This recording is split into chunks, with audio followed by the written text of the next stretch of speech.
Hello दोस्तों, मैं आशीष कुमार आपका स्वागत करता हूं टारगेट रैंकविल में। जैसा कि आपको पता है कि एसएससी का जो आपका रिवाइज कैलेंडर है जारी हो गया था।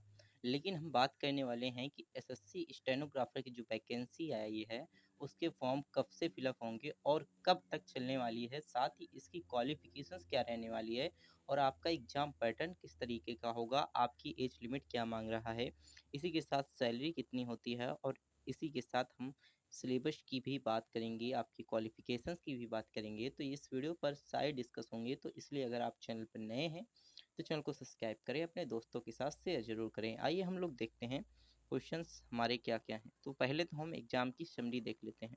तो ये एग्ज़ाम जो है आपका कंडक्ट कराता है एसएससी। पोस्ट की बात करें तो group C and group D की पोस्ट इससे निकलती है, लेकिन वैकेंसी आपकी कितनी है ये पता नहीं चल पाता। वैकेंसी ये पता चलता है जब आपके फॉर्म फिलअप हो जाते हैं या फिर फॉर्म फिलअप होने के पहले या बीच में ही पता चल जाता है कि आपकी वैकेंसी कितनी है। अब रजिस्ट्रेशन डेट की बात करें तो 5 से लेकर के 26 जून तक आपकी रजिस्ट्रेशन होगी, अर्थात 5 जून से लेकर के 26 जून तक। कैटेगरी की बात करें तो ये आपकी गवर्नमेंट जॉब है। एग्ज़ाम लेवल की बात करें तो आपके एग्ज़ाम लेवल जो होगा वो नेशनल होगा, अर्थात पूरे जो भारत देश के लोग हैं इस फॉर्म को अप्लाई करेंगे। मोड ऑफ एप्लीकेशन जो होगा आपका ऑनलाइन होगा। सिलेक्शन प्रोसेस की बात करें तो रिटन टेस्ट होगा और आपका स्किल टेस्ट होगा। रिटन टेस्ट में आपका कंप्यूटर बेसिक टेस्ट होता है और इसकी स्किल टेस्ट में आपका कंप्यूटर की टाइपिंग होती है। अब बात करेंगे, डिस्कस करेंगे आगे, तो आइए हम देखते हैं ऑफिशियल वेबसाइट पे जाकर के आप इसे अच्छे तरीके से समझ सकते हैं या फिर जाकर के देख सकते हैं। अब इम्पॉर्टेंट डेट्स की बात करते हैं। देखिए, इम्पॉर्टेंट डेट्स की बात करें तो जैसा कि आपको कैलेंडर में पता ही चल गया होगा कि नोटिफिकेशन रिलीज होगी आपकी 5 जून को और 5 ही जून से आपके फॉर्म फिलअप होना स्टार्ट हो जाएंगे और लास्ट डेट आपकी रजिस्ट्रेशन की रहने वाली है 26 जून।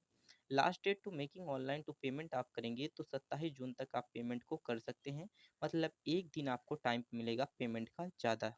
और देखिए, आपकी जो विंडो है करेक्शन की, ये सारी चीज़ें बाद में पता चलती हैं जब आपके फॉर्म फिलअप हो जाते हैं, तब आपके पता चलती है। तो ये सारी चीज़ें आपको इस चैनल के माध्यम से बताई जाएंगी।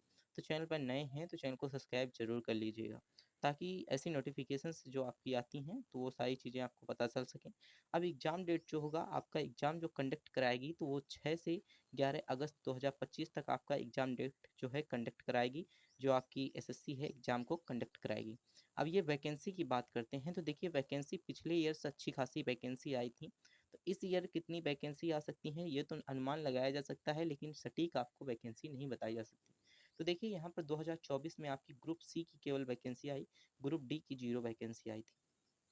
अब इस बार group C and group D की वैकेंसी आने वाली हैं, तो अच्छी खासी वैकेंसी आएंगी। 2023 में भी आप देख सकते हैं कितनी वैकेंसी हैं, 2022 2021, ये आपका पिछला डाटा है। पिछले डाटा के हिसाब से आप देख सकते हैं कि कितनी वैकेंसी है और इस बार कितनी आपकी वैकेंसी आ सकती है। तो अब बात करते हैं कि एप्लीकेशंस जो होगा आपका कब से कब तक एप्लीकेशन फॉर्म को फिलअप किया जाएगा। तो 5 जून 2025 से लेकर 26 जून 2025 तक आपके एप्लीकेशन फॉर्म फिलअप किए जाएंगे। अब बात करते हैं कि एप्लीकेशन फ़ीस क्या रहने वाली है। तो एप्लीकेशन फ़ीस, बहुत सारे बच्चों के डाउट रहते हैं कि एप्लीकेशन फ़ीस हमारी लगेगी कि नहीं लगेगी। तो ध्यान से सुनिएगा, जनरल और ओबीसी कैंडिडेट के लिए जो कि एप्लीकेशन फ़ीस 100 रुपये लगेगी। जनरल और ओबीसी कैंडिडेट के लिए एप्लीकेशन फ़ीस कितनी लगेगी? 100 rupees. SC ST PWD and ex serviceman and female के लिए 0 रुपये यहाँ पर फ़ीस लगने वाली है। तो अच्छी फ़ीस यहाँ पर, बहुत ही कम लेते हैं फ़ीस। तो फॉर्म को अप्लाई करें और आप कंप्यूटर अगर अच्छी तरीके से जानते हैं, अगर कंप्यूटर में नॉलेज है, तो आप फॉर्म को अप्लाई करके देख सकते हैं। इसके लिए आपको देखिए, अप्लाई करने का प्रोसेस क्या है कि ऑफिशियल वेबसाइट पे जाना होगा। आपको न्यू विंडो पर क्लिक करना होगा। अगर आपका रजिस्ट्रेशन है तो रजिस्ट्रेशन नंबर डालना होगा, आपको लिंक करना होगा। लेकिन अगर आपने ओटीआर किया है तो पहली बात तो आप ओटीआर कर लीजिए, क्योंकि ओटीआर करना इम्पॉर्टेंट है। डेट आपकी आने वाली है तो ओटीआर आपको करना पड़ेगा, तो ओटीआर करिए। इसी के साथ देखिए, यहाँ पर एसएससी स्टेनोग्राफर ऑनलाइन जो आपकी कैंडिडेट हैं, प्रोवाइडेड बेसिक डिटेल, यहाँ पर आप अपनी लिखेंगे और इसी के साथ parents name, date of birth, email ID, mobile number, ये सारी चीज़ें डालेंगे। इसके बाद सबमिट करेंगे, रजिस्ट्रेशन नंबर, ये सारी चीज़ें आप देख सकते हैं कि आप डेट ऑफ बर्थ और जो भी आप सिग्नेचर फ़ोटोग्राफ जो भी माँगे वहाँ पर आपको डालने होंगे। आईडी पासवर्ड अपने पास रखना होगा, साथ ही ये सारी चीज़ें देख सकते हैं, जो भी आप यहाँ पर देख सकते हैं। आपके फ़ोटोग्राफ सिग्नेचर आपके केबी के हिसाब से देख सकते हैं, आप रख सकते हैं। केबी के हिसाब से बात करें तो आपके 4 केबी से 12 केबी तक आपकी होनी चाहिए, जो कि फ़ोटोग्राफ होनी चाहिए, और सिग्नेचर होनी चाहिए 1 केबी से 12 केबी तक आपकी सिग्नेचर होनी चाहिए। अब बात करते हैं कि आपकी एलिजिबिलिटी की क्या है, तो क्वालिफ़िकेशंस की बात करते हैं। तो आपकी क्वालिफ़िकेशंस जो होनी चाहिए 12 पास होनी चाहिए। 12 पास कैंडिडेट क्वालीफाई कर सकते हैं। और यहाँ पर देखिए, यहाँ पर डॉक्यूमेंट्स आपको वहाँ पर लगाने होंगे 12 पास के। एज लिमिट की बात करते हैं तो एज लिमिट आपकी देखिए, ग्रुप सी की एज लिमिट 18 से 30 ईयर है, लेकिन ग्रुप डी की आपकी 18 से 27 ईयर रखी गई है। अब देखिए, हम कह सकते हैं कि ये कब से है, तो 2/8 जो आपके 1994 से है यहाँ पर, और 2/8 1998 से, और यहाँ पर 1/8 2006 से 1/8 2007, यहाँ पर 1/8 2006, मतलब 1 साल का अंतर आप मान लीजिए, इतना तो चलता है। अब देखिए, यहाँ पर आपकी एज रिलैक्सेशंस कितना मिलने वाला है, ये बहुत ही इंपॉर्टेंट है, आपका डाउट भी रहता है। तो SC/ST को 5 ईयर्स का एज रिलैक्सेशन, OBC का 3 ईयर्स, PWD का 10 ईयर्स, PWOBC का 13, और PWD SC/ST का 15 एज रिलैक्सेशन मिलता है।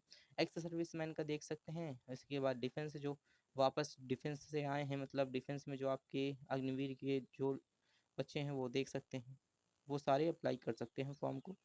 अब देखिए, नेशनलिटी क्या होनी चाहिए, कि तो आप इंडिया के होने चाहिए, या नेपाल के, या भूटान के होने चाहिए। ये 3 जगह पे आप होने चाहिए। पाकिस्तान के जो बॉर्डर है उसके होने चाहिए, श्रीलंका, ईस्ट अफ्रीकन जो कि कंट्रीज के होने चाहिए। तो यहाँ पर जो भी है ये फॉर्म को अप्लाई कर सकते हैं।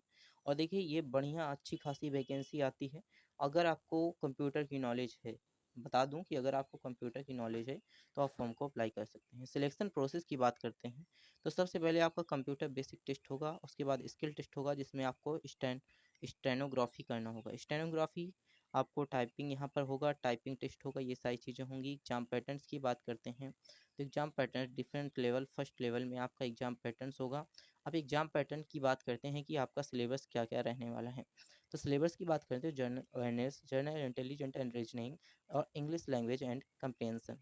तो जनरल अवेयरनेस में 50 क्वेश्चन 50 मार्क्स से, जनरल इंटेलिजेंस 50 क्वेश्चन 50 मार्क्स से, इंग्लिश लैंग्वेज 100 क्वेश्चन 100 मार्क्स के। तो यहाँ पर देखिए, इंग्लिश का अच्छा खासा वेटेज रहता है, और 2 घंटे का आपको समय मिलेगा। तो सबसे पहले आप इंग्लिश कवर कीजिए, फिर रीजनिंग, फिर जनरल अवेयरनेस में जाइए। क्योंकि अगर आप, मतलब कह सकते हैं कि अगर आपको टाइम मिल रहा है, पहली बात तो टाइम आपको एक साथ ही मिलेगा, क्योंकि यहाँ पर आपको पहले ही 2 घंटे का एक साथ बता दिया गया है। तो 200 क्वेश्चंस में आपको 200 मार्क्स मिलने वाले हैं। इसी के साथ देखिए, आपका इंपॉर्टेंट पॉइंट्स हैं कि आपको मल्टी जो कि चॉइस क्वेश्चंस होंगे। इसी के साथ 0.25 की मार्किंग होगी, जो कि निगेटिव मार्किंग होती है। इसी के साथ मिनिमम क्वालिफाई मार्क्स आपके होने चाहिए। देखो, मिनिमम क्वालिफाई मार्क्स में अनरीड जो कैटेगरी है 30% होनी चाहिए, OBC EWS में 25, और अदर कैटेगरीज में 20% होनी चाहिए मिनिमम क्वालिफाई। स्किल की, अगर स्किल टेस्ट की बात करते हैं तो स्किल टेस्ट भी बहुत इंपॉर्टेंट हो जाता है। स्किल टेस्ट में आपको 100, जो कि 10 मिनट में इंग्लिश टू हिंदी टाइप करने होंगे, स्पीच 100 वर्ड पर मिनट आपको टाइप करने होंगे। और देखिए, यहाँ पर ग्रुप सी जो कि 80 WPM, और ग्रुप सी में आपको, यहाँ पर ग्रुप सी पे आपको 80 WPM मतलब 80 वर्ड्स प्रति मिनट आपको यहाँ पर डालने होंगे। और यहाँ पर ग्रुप डी में भी ऐसे ही आपको, पहली बात तो ग्रुप सी में आपको 100 वर्ड प्रति मिनट डालने हैं, ग्रुप डी में आपको 80 वर्ड जो कि प्रति मिनट डालने हैं, इस प्रकार से। तो इसी के साथ बात करते हैं, आपका ड्यूरेशन टाइम, लैंग्वेज होगी, लैंग्वेज ऑफ स्किल टेस्ट में इंग्लिश होगी, जो कि आपकी तीनों में रहने वाली है, स्टेनोग्राफर डी एंड स्टेनोग्राफर सी में। तो यहाँ पर आप देख सकते हैं कि सबसे पहले टाइम ऑफ ड्यूरेशन 50-50 65 और 40 मिनट का।